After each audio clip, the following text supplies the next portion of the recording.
E aproveitar ainda falando sobre o presidente Lula com vocês para registrar a coluna do colega Júlio Iziak, falando justamente de toda a campanha de reeleição se desenhando para o presidente Lula, mas destacando que ele vai ter que lidar nesse contexto com turbulências no Tribunal de Contas da União, que já sinaliza com restrições às contas de governo desse ano, num processo que será julgado em junho de 2026. Ouvido sob reservas, o Júlio conta que ministros da Corte de Contas afirmam que existem atualmente cerca de 40 fundos federais com evidências de que são usados para o pagamento de despesas correntes da União. No entanto, parte desse dinheiro está fora do orçamento, algo que, em tese, configura uma pedalada fiscal. O presidente do TCU, Vital do Rego, confirmou para o UOL que esse caso está em análise no momento. Ele disse que o tribunal está preocupado com o cumprimento do arcabouço fiscal diante de tantas despesas fora do orçamento, especialmente no período das eleições, mas não quis comentar se o processo pode resultar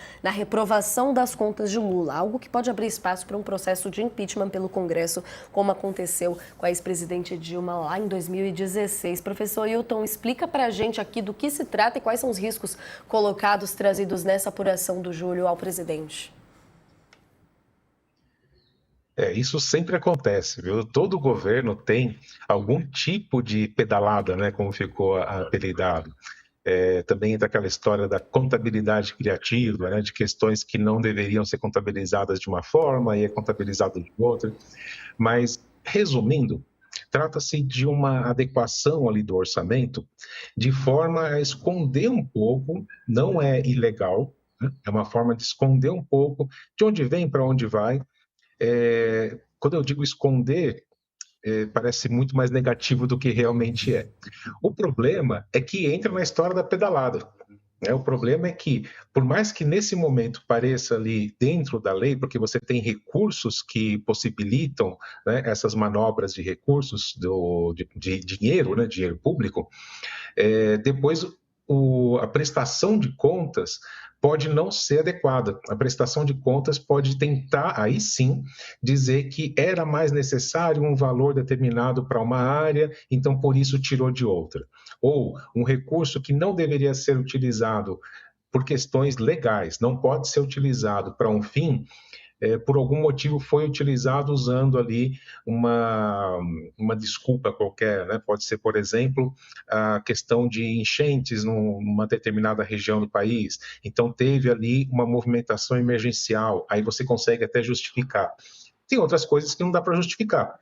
E aí é que entra a pedalada, né? Por que foi feita essa movimentação financeira? Por que esses recursos financeiros foram deslocados para outra área, se legalmente tem um limite para a aplicação daqueles recursos, né? Então, nós temos recursos que obrigatoriamente têm que ser utilizados, por exemplo, para a educação, outros recursos que obrigatoriamente têm que ser usados para a saúde. Se você muda o destino desses recursos, tem que ter um motivo muito claro, né, muito evidente para a população e justificável.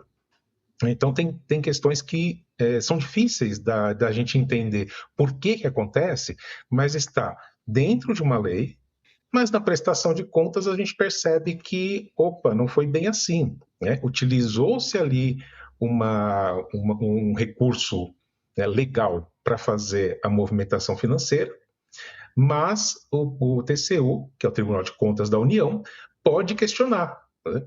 Pode e deve. Esse é o papel do TCU. Fazer ali pedir a prestação de contas e questionar, né? Você movimentou esse valor porque realmente precisou? Ou esse valor foi movimentado, mas não poderia ser feito dessa forma. E aí entra a pedalada.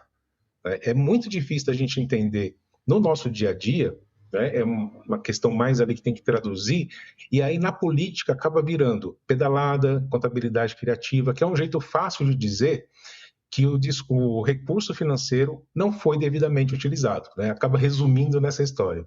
Não, muito bom a aula aqui, porque acho que é justamente no ponto da tradução, que acho que a pauta toda do começo do programa aqui exige para a gente entender. Queria ouvir sua opinião também, professor Leandro, quais são as contradições que a gente tem nessa discussão e quais cuidados tomarem dentro do que o professor já aponta aqui, que está dentro da normalidade das instituições funcionando, mas quais cuidados o presidente tem que ficar atento nesse sentido e a população também.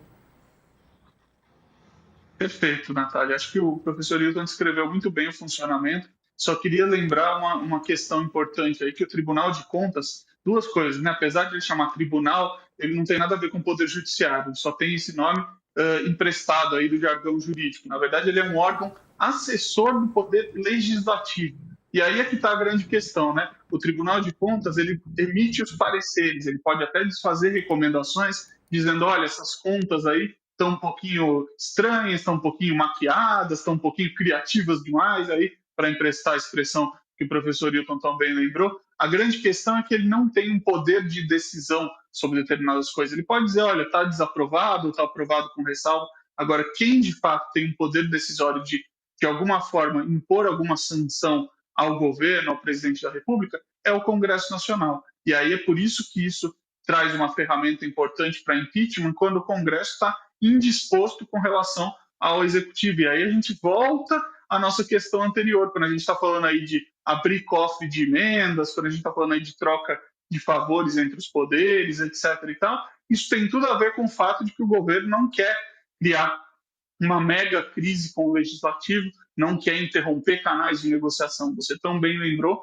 que as pedaladas foram motivo para o impeachment da ex-presidente Dilma Rousseff, né? E aí o professor Hilton disse, bom, isso ocorre com alguma frequência. Por que com ela deu impeachment e com outros não deram? Por que a gente não está falando disso de forma tão forte agora nesse momento? Porque, de fato, há, no que pese esse debate forte entre os poderes, há uma relação que se mantém próxima aí de diálogo dos partidos representados no Congresso com o Poder Executivo. Então, saber levar o Poder Executivo, e o Lula, no que pese todas as críticas que possam ter ao presidente Lula, sabe muito bem fazer essa gestão de coalizão, já fez isso em 2 mandatos e está agora no terceiro fazendo isso, consegue lidar bem com essa questão entre legislativo e executivo, e é justamente por isso que tem essa dificuldade aí de a gente imaginar que um parecer negativo do TCU de pedaladas ou questões correlatas, redundem num impedimento do mandato dele. Aí, né? Primeiro,